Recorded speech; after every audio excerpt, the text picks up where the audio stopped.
नक्कीच संपूर्ण महाराष्ट्राला माननीय उद्धवजी आणि माननीय राजसाहेब एकत्रित येऊन त्यांनी निवडणुका लढवाव्यात अशा पद्धतीची महाराष्ट्रातल्या जनतेची इच्छा जी होती त्याप्रमाणे ती आता पूर्ण होत आहे।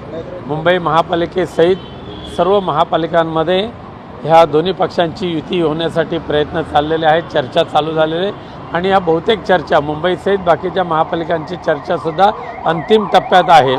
परंतु मुंबई महानगरपालिकेची युतीच्या संदर्भात उद्याच त्या संदर्भातले माननीय उद्धवसाहेब राजसाहेब एकत्रित येऊन घोषणा करतील, युती जाहीर करतील। घोषणा होईल आणि जागाही जाहीर होतील असं? हां, घोषणा म्हणजे जागेसहित उद्या घोषणा होईल।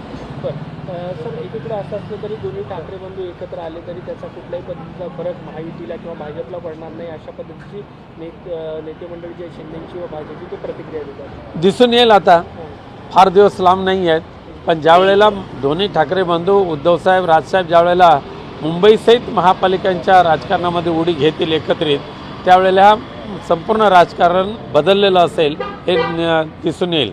कारण सध्या भारतीय जनता पक्ष आणि एकनाथ शिंदे यांचं राजकारण विचारावर नाही आहे, तर पैशाच्या थैल्यांवर आहे आणि पैसा एवढा अफाटपणे वाटायचा आणि मतदारांना मिंदे बनवायचं अशा पद्धतीचं काम त्याने चालू केलेलं आहे।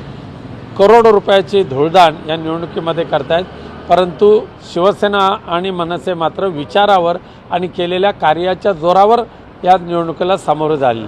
दुसरा एक प्रश्न होता, एकीकडे ठाकरे बंधू एकत्र आले तर तिकडे पुणे पिंपरी चिंचवडमध्ये दोन्ही राष्ट्रवादी ज्या आहेत त्या एकत्र येतात आहे, अजित पवार शरद पवार एकत्र येतात आहे, कसं बघता या सगळ्याकडे? ठीक आहे, मला त्या युतीवर काय बोलायचं नाही। याबाबतची शिवसेना उद्धव बाळासाहेब ठाकरे पक्षाची स्पष्ट भूमिका यापूर्वी शिवसेना नेते माननीय संजय राऊत साहेबांनी मांडलेली आहे।